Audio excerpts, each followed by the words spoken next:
ओम श्री परमात्मने नमः। अथ तृतीयोध्याय। अध्याय का नाम।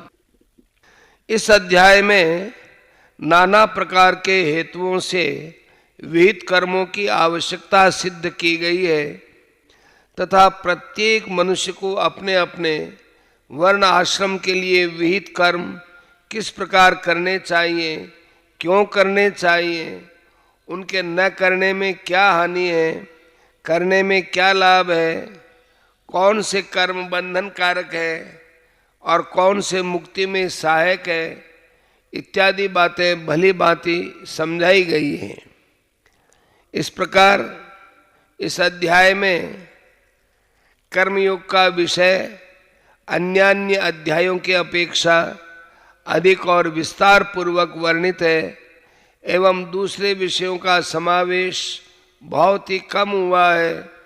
जो कुछ हुआ है वह भी बहुत ही संक्षेप में हुआ है, इसलिए इस अध्याय का नाम कर्मयोग रखा गया है। अध्याय का संक्षेप। इस अध्याय के पहले और दूसरे श्लोकों में भगवान के अभिप्राय को न समझने के कारण अर्जुन ने भगवान को मानो उलाना देते हुए उनसे अपना ऐकांतिक श्रेय साधन बतलाने के लिए प्रार्थना की है और उसका उत्तर देते हुए भगवान ने तीसरे में 2 निष्ठाओं का वर्णन करके चौथे में किसी भी निष्ठा में स्वरूप से कर्मों का त्याग आवश्यक नहीं है ऐसा सिद्ध किया है।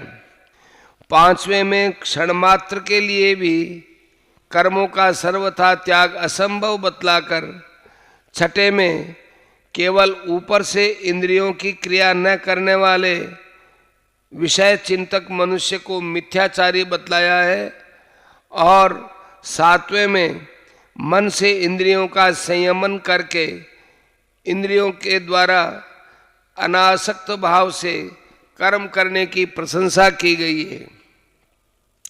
8वें और 9वें में कर्म न करने की अपेक्षा कर्म करना श्रेष्ठ बताया है तथा कर्मों के बिना शरीर निर्वाह भी असंभव बतलाकर निस्वार्थ और अनासक्त भाव से विहित कर्म करने की आज्ञा दी है। 10वें से 12वें तक प्रजापति की आज्ञा होने के कारण कर्मों की आवश्यकता सिद्ध करते हुए 13वें में यज्ञ शिष्ट अन्न से सब पापों का नाश होना और यज्ञ न करने वालों को पापी बतलाया गया है।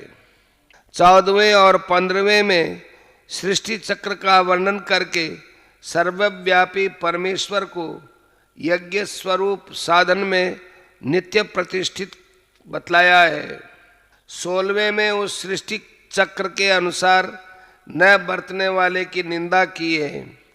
17वें और 18वें में आत्मनिष्ठ ज्ञानी महात्मा पुरुष के लिए कर्तव्य का सर्वथा अभाव बतलाकर कर्म करने और न करने में उसके प्रयोजन का अभाव बतलाया है और 19वें में उपर्युक्त हेतुओं से कर्म करना आवश्यक सिद्ध करके एवं निष्काम कर्म का फल परमात्मा की प्राप्ति बतलाकर अर्जुन को अनासक्त भाव से कर्म करने की आज्ञा दी है।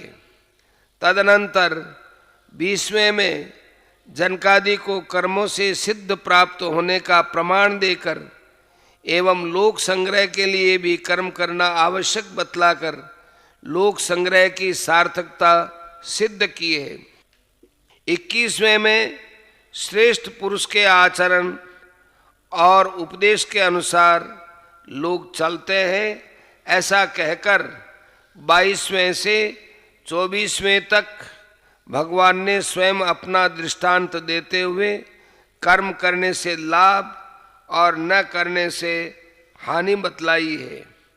25वें और 26वें में ज्ञानी पुरुष के लिए भी लोक संग्रहार्थ स्वयं कर्म करना और दूसरों से करवाना उचित बतलाकर 27वें और 28वें में कर्मासक्त जन समुदाय की अपेक्षा सांख्य योगी की विलक्षणता का प्रतिपादन करते हुए 29वें में ज्ञानी के लिए साधारण मनुष्यों को विचलित न करने की बात कही गई है। 30वें में अर्जुन को आशा, ममता और संताप का सर्वथा त्याग करके भगवद अर्पण बुद्धि से युद्ध करने की आज्ञा देकर 31वें में सब सिद्धांत के अनुसार चलने वाले श्रद्धालु पुरुषों का मुक्त होना और 32वें में उसके अनुसार न चलने वाले दोषदर्शियों का पतन होना बतलाया है। उसके बाद 33वें में प्रकृति के अनुसार स्वरूप से क्रिया न करने में समस्त मनुष्यों की असमर्थता सिद्ध करते हुए 34वें में राग द्वेष के वश में न होने की प्रेरणा की है और 35वें में परधर्म की अपेक्षा स्वधर्म को कल्याणकारक एवं परधर्म को भयावह बतलाया है।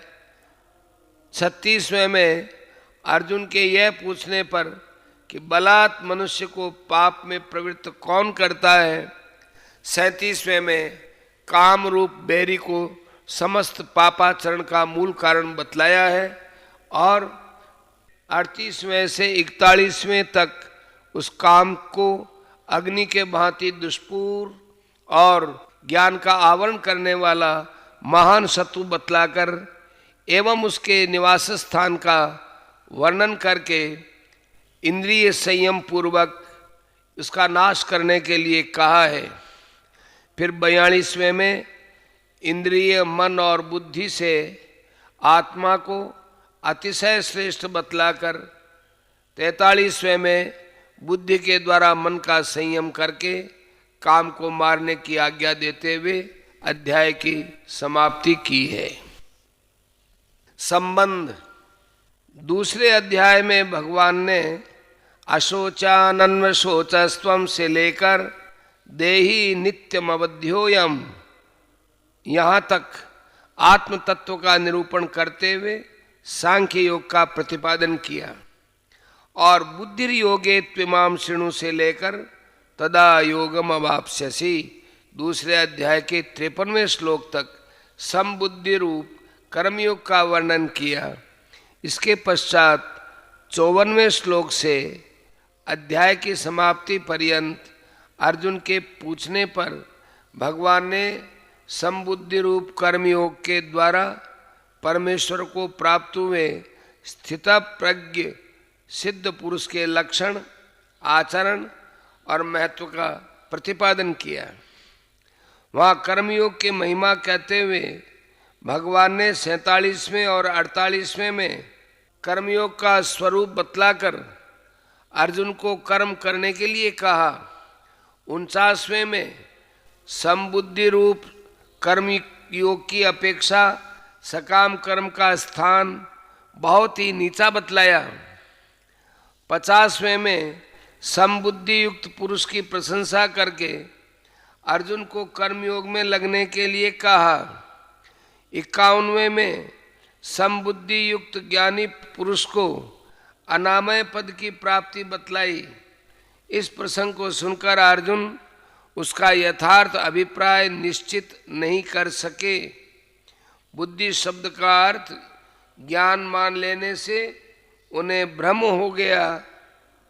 भगवान के वचनों में कर्म की अपेक्षा ज्ञान की प्रशंसा प्रतीत होने लगी एवं वे वचन उनको स्पष्ट न दिखाई देकर मिले हुए जान पड़ने लगे। अतएव भगवान से उनके स्पष्टीकरण करवाने की और अपने लिए निश्चित श्रेय साधन जानने की इच्छा से अर्जुन पूछते हैं।